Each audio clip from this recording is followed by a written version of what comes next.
Hello guys, शगुन online study में आप सभी का स्वागत है। आज की वीडियो में हम पढ़ते हैं वर्ण के प्रकार। हालांकि इस वीडियो के बारे में हमने पहले पढ़ चुका है, इसके बारे में हम पहले वीडियो बना चुके हैं। पहले वीडियो में हमने पढ़ चुका है वर्ण के प्रकार कितने होते हैं। वर्ण के दो प्रकार होते हैं। वर्ण या अक्षर के दो प्रकार होते हैं, स्वर और व्यंजन। इनके बारे में हमने पढ़ चुके हैं पहले, लेकिन आज हम यहाँ स्वर और व्यंजन के भी प्रकार पढ़ेंगे। आज हम स्वर के भी प्रकार और व्यंजन के भी प्रकार पढ़ेंगे कि स्वर और व्यंजन कितने प्रकार के होते हैं। वर्ण के दो प्रकार होते हैं, स्वर और व्यंजन, हमने पहली वीडियो में पढ़ा था। आज हम पढ़ते हैं स्वर और व्यंजन के कितने प्रकार होते हैं, ये कितने प्रकार के होते हैं स्वर और व्यंजन, तो इनके बारे में हम पढ़ेंगे आज। इससे पहले एक बार फिर से रिवाइज कर लेते हैं। स्वर कौन से होते हैं? स्वर वे अक्षर होते हैं जो बिना किसी दूसरे अक्षर की सहायता से बोले जाते हैं, बिना किसी दूसरे वर्ण की सहायता से बोले जाते हों। ये स्वर होते हैं ए, आ, ई, उ, रे, ए, आई, ओ, औ। ये तो होते हैं स्वर। अब स्वर तीन प्रकार के होते हैं। स्वर होते हैं तीन प्रकार के। कौन कौन से स्वर होते हैं? सबसे पहला होता है ह्रस्व स्वर। ह्रस्व स्वर कौन से होते हैं? जिन स्वरों को बोलने में कम समय लगता है वे ह्रस्व स्वर होते हैं। अब कौन कौन से इनमें से ह्रस्व स्वर होते हैं? ए, ई, उ, रे, ये चार ह्रस्व स्वर होते हैं। इनकी संख्या 4 होती है, यानी 1, 2, 3, 4। कौन कौन से होते हैं ह्रस्व स्वर? ए, ई, उ, रे। यानी जिन स्वरों को बोलने में कम समय लगता है उनको हम ह्रस्व स्वर कहते हैं। अब ह्रस्व स्वर के बाद आता है दीर्घ स्वर। नंबर 2 आता है दीर्घ स्वर। दीर्घ स्वर कौन से होते हैं? जिन स्वरों को बोलने में ह्रस्व स्वर से लगभग 2 गुना समय लगता है, यानी ह्रस्व स्वर से जिनको बोलने में ज़्यादा समय लगता है उनको हम दीर्घ स्वर कहते हैं। कौन कौन से होते हैं दीर्घ स्वर? आ, ई, उ, ए, ऐ, ओ, औ। देखो, अगर आप इन 4 वर्णों को बोलोगे, इन 4 स्वरों को बोलोगे तो बिल्कुल कम समय बोला जाएगा। ए, ई, उ, रे, तो ये तो हो गए ह्रस्व स्वर। अब ये होते हैं दीर्घ, जिनको बोलने में ज़्यादा टाइम लग रहा है। आ, ई, उ, ए, ऐ, औ, औ, तो ये होते हैं दीर्घ स्वर। ये होते हैं 7। इनकी संख्या होती है 7। 1, 2, 3, 4, 5, 6, 7। अब 2 प्रकार के हमने स्वर पढ़ लिए, ह्रस्व स्वर और दीर्घ स्वर। अब हम देखेंगे कि 4 तो ये हो गए ह्रस्व स्वर और 7 हो गए दीर्घ स्वर। ये तो 11 स्वर जो हमने पढ़े थे कि स्वर 11 होते हैं, ये तो 11 के 11 यहीं पूरे हो गए। तो तीसरा प्रकार जो हमने यहाँ लिखा है कि स्वर 3 प्रकार के होते हैं, वो तीसरा प्रकार कौन सा स्वर का? वो तीसरा प्रकार वो होता है प्लुत स्वर। तीसरा प्रकार होता है प्लुत स्वर। लेकिन प्लुत स्वर कहाँ से आ गए? जब ये तो दीर्घ ह्रस्व स्वर हो गए, ये दीर्घ स्वर हो गए, सारे स्वर तो इसी में आ गए, फिर प्लुत स्वर कहाँ से आ गए? तो प्लुत स्वर बताता हूँ क्या होता है। जिन स्वरों को बोलने में दीर्घ स्वर से भी अधिक समय लगता है, अर्थात ह्रस्व स्वर से लगभग 3 गुना समय अधिक लगता है। यानी ह्रस्व स्वर को जितनी देर में बोला जाएगा, प्लुत स्वर को बोलने में ह्रस्व स्वर से लगभग 3 गुना समय लगता है। लेकिन ये होते कौन से हैं? ये हिंदी वर्णमाला में हमारा स्वर नहीं होता, बल्कि क्या होता है, इसका चिन्ह इस तरह का होता है, यानी एस। जैसे हम अंग्रेजी में एस लिखते हैं, कुछ मिलता जुलता इसी तरह का इसका निशान होता है। और ये प्रयोग कहाँ होते हैं? ये प्रयोग होते हैं किसी को बुलाने में। जैसे कई कई प्रयोग होते हैं, ये अधिकतर संस्कृत में प्रयोग होता है। संस्कृत में हमने कई सारे शब्द ऐसे लिखे हुए देखे होंगे जिनके बीच में निशान आता होगा, तो हम इसको प्लुत स्वर बोलते हैं। हालांकि ये हिंदी वर्णमाला में हमारे नहीं होता, लेकिन फिर भी ये स्वर बोला जाता है, प्लुत स्वर बोलते हैं इसको।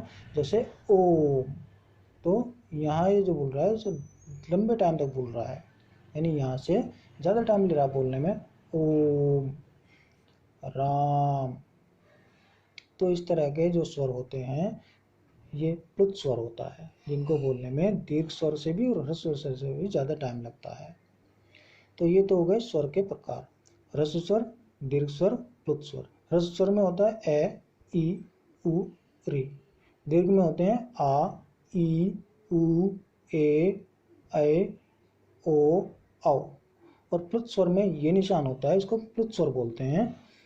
ये किसी को आवाज लगाने में, जैसे ओम का हम उच्चारण करते हैं, राम का उच्चारण करते हैं, या किसी को हम आवाज भी लगाते हैं सुनो, तो सुनो में हमने लंबा टाइम तक खींचा है तो वहां भी प्लुत स्वर आता है।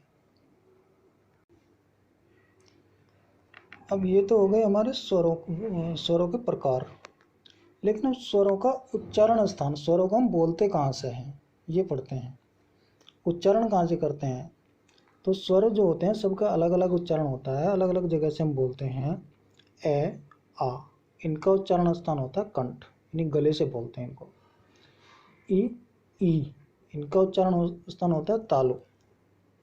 उ, उ, इनका उच्चारण स्थान होता है ओष्ठ, यानी होठ।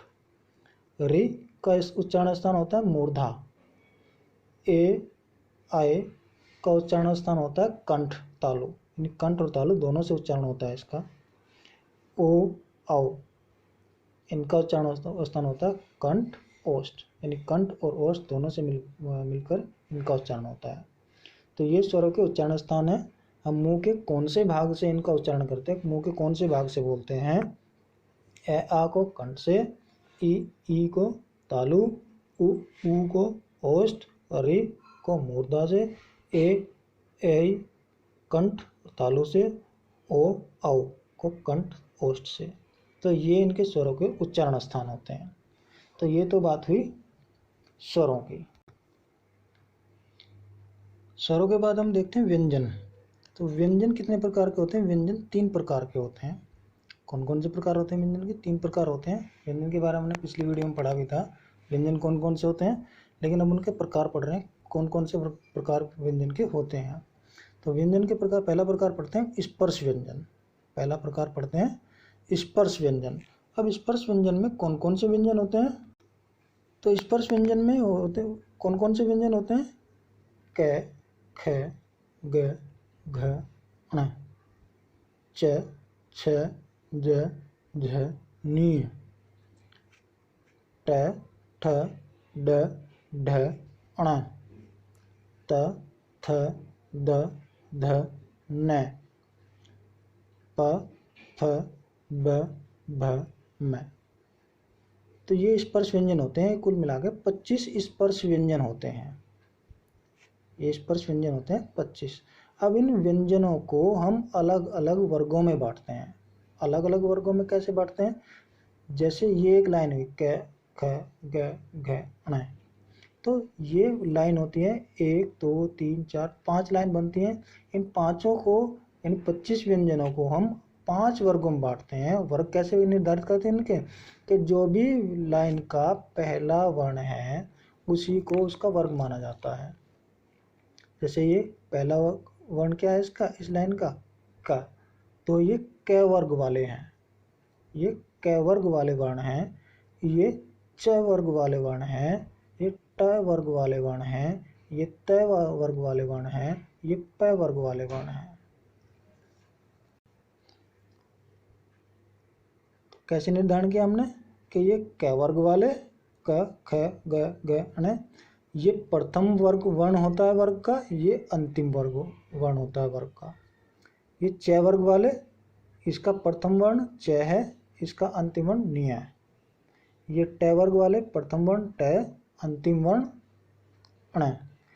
त वर्ग वाले, प्रथम अक्षर यानी प्रथम वर्ण त, अंतिम अक्षर यानी अंतिम वर्ण न। प वर्ग वाले, प्रथम वर्ण यानी प्रथम अक्षर प और अंतिम वर्ण अंतिम अक्षर म। तो ये स्पर्श व्यंजन होते हैं। अब इसके साथ, इन स्पर्श व्यंजनों के साथ हम इनके वर्ग तो हमने पढ़ लिए, लेकिन अब इनके उच्चारण स्थान भी हम पढ़ते हैं कि इनके उच्चारण स्थान क्या होते हैं।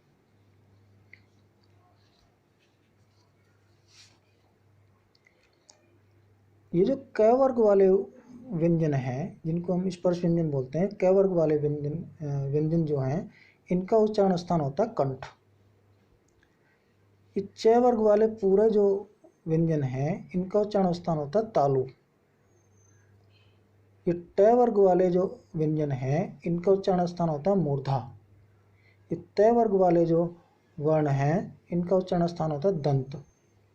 ये प वर्ग वाले जो उच्चारण है वर्ण हैं इनका उच्चारण स्थान होता है ओष्ठ। तो पहले वर्ग का उच्चारण स्थान कंठ, दूसरे वर्ग का तालु, तीसरे वर्ग का मूर्धा, चौथे वर्ग का दंत, पांचवें वर्ग का ओष्ठ। तो ये 25 स्पर्श व्यंजन होते हैं। इनके वर्ग बने हुए अलग अलग होते हैं, अलग अलग वर्ग होते हैं और इनका उच्चारण स्थान भी अलग अलग होता है। हर वर्ग का उच्चारण स्थान अलग होता है। अब इस स्पर्श व्यंजन के बाद दूसरा जो प्रकार आता है व्यंजन का वो आता है अंतस्थ व्यंजन। दूसरा आता है अंतस्थ व्यंजन। अंतस्थ व्यंजन में 4 व्यंजन होते हैं। पहला होता है य, र, ल, व। य, र, ल, व। तो 4 व्यंजन अंतस्थ व्यंजन बोले जाते हैं। लेकिन इन चारों का उच्चारण स्थान अलग अलग होता है। य का उच्चारण स्थान तालु, र का उच्चारण स्थान मूर्धा, ल का उच्चारण स्थान दंत, व का उच्चारण स्थान ओष्ठ। 2 प्रकार के व्यंजन हमने पढ़ लिए, स्पर्श व्यंजन, अंतस्थ व्यंजन। स्पर्श व्यंजन के वर्ग पढ़ लिए, किस किस वर्ग के होते हैं, कौन कौन सा उनका उच्चारण स्थान होता है। अंतस्थ व्यंजन कौन कौन से होते हैं, उनका उच्चारण स्थान क्या होता है। अब तीसरे प्रकार का जो व्यंजन होता है वो होते हैं ऊष्म व्यंजन। ये होते हैं ऊष्म व्यंजन। अब ये ऊष्म व्यंजन में कौन कौन से व्यंजन होते हैं। 3 प्रकार के हमारे श होते हैं, जैसे हम श, स और है। ये 4 अक्षर, 4 वर्ण, 4 व्यंजन ऊष्म व्यंजन होते हैं। श, स, है। चारों का उच्चारण स्थान भी अलग अलग होता है। श का उच्चारण स्थान तालु, श का उच्चारण स्थान मूर्धा, स का उच्चारण स्थान दंत, है का उच्चारण स्थान कंठ। इन श को हम इनके उच्चारण स्थान के कारण अलग अलग नाम दे देते हैं। क्योंकि श का उच्चारण स्थान तालु है तो इसको तालव्य बोलते हैं। श का उच्चारण स्थान मूर्धा है तो इसको मूर्धन्य बोलते हैं। स का उच्चारण स्थान दंत है तो इसको हम दंतस्थ बोलते हैं। तो ये हमने पढ़े हैं व्यंजन और उसके प्रकार। स्वर और व्यंजनों के हमने पूरे प्रकार पढ़ लिए। लेकिन इनके अलावा कुछ और व्यंजन भी होते हैं जिनको हम मिश्रित व्यंजन बोलते हैं।